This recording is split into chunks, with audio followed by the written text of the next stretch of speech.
ទៅលេងចូលឆ្នាំឆ្នាំនេះមានក្រមុំស្អាតស្អាតច្រើនណាស់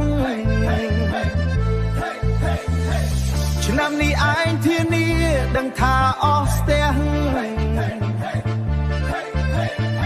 ក្រមុំស្អាតណាស់ខ្លះក៏គ្នាធ្លាប់ស្គាល់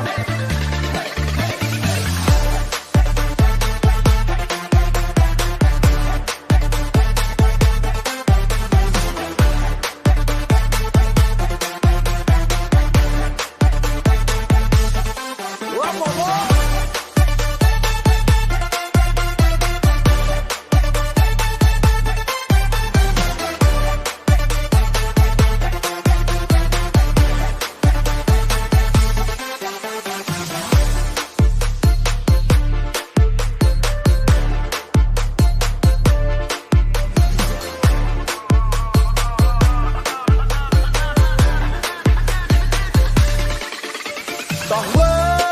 យពួកមកទៅលេងចូលឆ្នាំឆ្នាំនេះមានក្រមុំស្អាតស្អាតច្រើនណាស់